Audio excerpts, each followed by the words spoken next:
चाहे घर हो या फिर अलग अलग राज्य हो, वहां दिल्ली के कर्तव्य पथ पर जो परेड की शुरुआत होगी उससे पहले अमूमन सब पूर्ण कर लेते हैं अपने समारोह की का जो सारा विषय रहता है, और उसके बाद सब पूरा देश एक साथ मिलकर और गणतंत्र दिवस मनाता है। असल में सब देखना यह चाहते हैं कि किस समय प्रधानमंत्री नरेंद्र मोदी पहुंचेंगे राष्ट्रीय समर स्मारक, और राष्ट्रीय समर स्मारक में वो उन वीर योद्धाओं को श्रद्धांजलि देंगे जिन्होंने इस गणतंत्र को इतना सशक्त बनाने में अपने प्राणों का सर्वोच्च बलिदान दिया।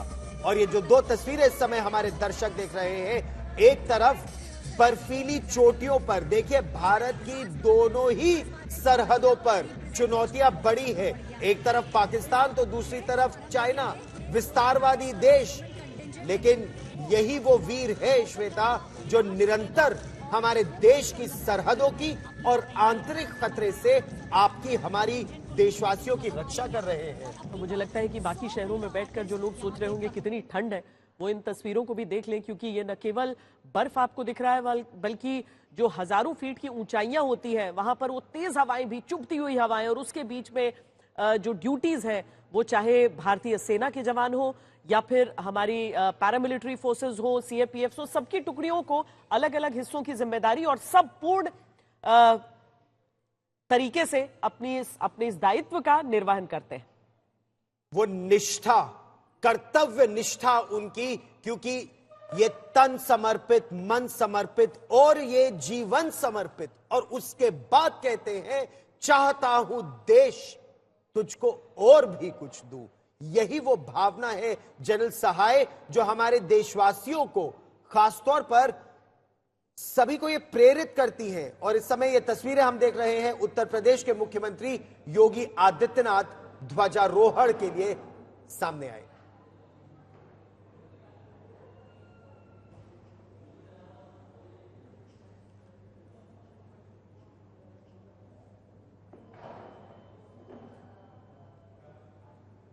और बात लगातार इस समय जो प्रधानमंत्री नरेंद्र मोदी भी कर रहे हैं कि 22 जनवरी को तो रामनीति की बात हुई, अब राष्ट्र नीति की बात हो। और ये कर्तव्य पथ पर आप देख रहे हैं वो सारनाथ के जो शेर है, ये जो स्तंभ है, और ये सीधी तस्वीरें आनी शुरू हो चुकी हैं। प्रसारण उसका शुरू हो चुका है। 9:30 बजे से यहाँ पर कार्यक्रम की शुरुआत हो जाएगी। राष्ट्रीय समर स्मारक पर प्रधानमंत्री का जाना, यहाँ आप इस समय दर्शक दीर्घा में सुरक्षा कर्मियों को बैठे हुए देख सकते हैं। जो परेड के लिए आज कंटिंजेंट आएंगे, उनके परिवार वालों के लिए भी बड़ा अहम दिन होता है, वो सब भी अपनी जगह, आम लोग भी अपनी जगह लेकर बैठे हुए, और जो विशिष्ट अतिथि हैं वो जब सब अपनी जगह पर आसीन हो जाएंगे उसके बाद राष्ट्रपति द्रौपदी मुर्मू और साथ में फिर राष्ट्रपति मैक्रोन। महत्वपूर्ण है ये साझेदारी भारत की और फ्रांस की। ये वो रिश्ता है जो टाइम टेस्टेड है, यानी आपके देश में अगर कभी मुसीबत आई तो फ्रांस एक वो देश था जो निरंतर आपके साथ खड़ा रहा था। और ये हम बात कर रहे हैं, अगर 1998 में भारत ने पोखरण में परमाणु परीक्षण किए क्योंकि भारत को उसकी आवश्यकता थी, तो दुनिया के कई देशों ने भारत पर प्रतिबंध लगाए, लेकिन फ्रांस ने कहा कि अगर यह भारत के हित में है तो भारत सही है।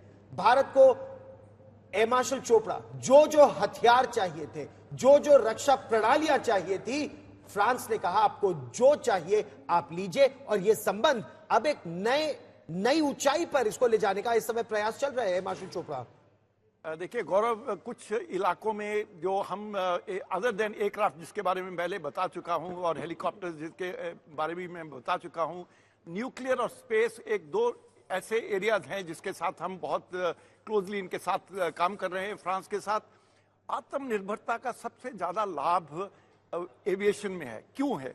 क्योंकि एविएशन में एक तो लेटेस्ट टेक्नोलॉजी लगती है, महंगी टेक्नोलॉजीज है, कोई शेयर नहीं करना चाहता, और ऑब्सोलेसेंस यानी कि बहुत जल्दी ही नए औजारों की जरूरत पड़ जाती है। और उसमें एक इलाका जिसके बारे में हम काफी लास्ट 2-3 साल से फ्रांस के साथ एक सब्जेक्ट पे डिस्कशन कर रहे हैं और कल शाम को भी ये डिस्कशन हुई है, वो है एरो इंजन्स।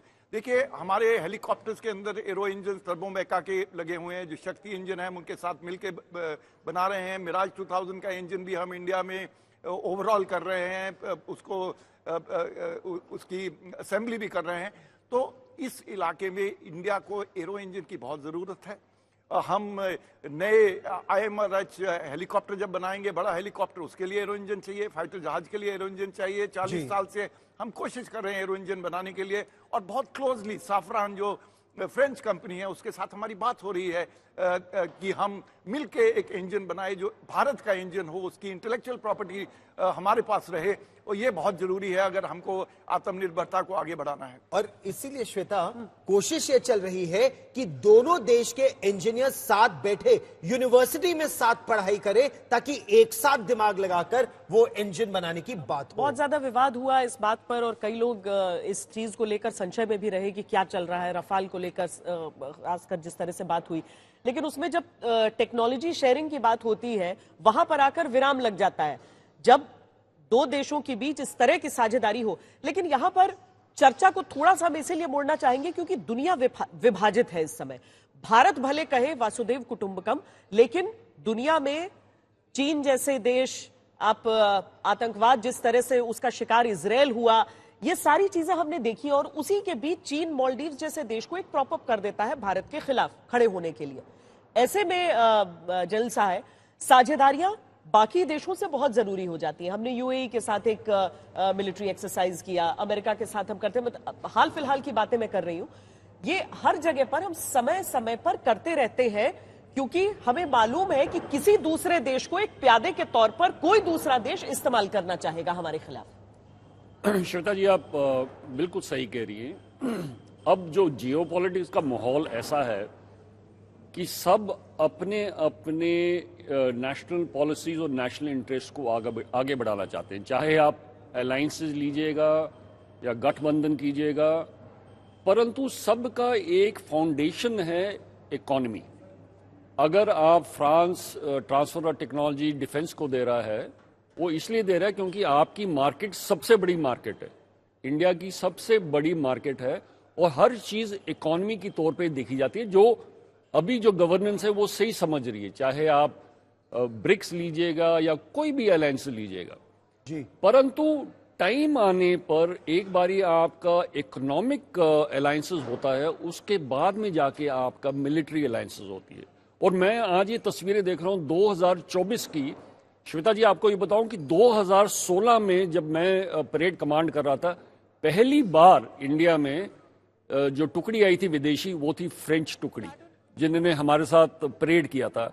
और जब हमारे लड़के उनसे मिले, उनसे बातचीत की, सोल्जर टू सोल्जर, तो एक अलग जो माहौल पैदा हुआ वो देखने वाला था। आपने बिल्कुल सही कहा, soldier to soldier military cooperation दो देशों के बीच बहुत महत्वपूर्ण है। लेकिन जिस तरह से रूस और यूक्रेन का युद्ध हो रहा है, एक तरफ इजरायल और हमास के बीच युद्ध हो रहा है दूसरी तरफ, और ये समय उसके बीच हम आपको अलग तस्वीर दिखा रहे हैं। बिहार की तस्वीर हम आपको दिखा रहे हैं, उत्तर प्रदेश की तस्वीर हम आपको दिखा रहे हैं, और तस्वीर हम आपको दिखा रहे हैं मध्य प्रदेश की, हम आपको तस्वीरें दिखाएंगे राजस्थान की भी, और अलग अलग राज्यों की किस तरह से गणतंत्र दिवस का समारोह देश के सभी राज्यों में मनाया जा रहा है इस समय।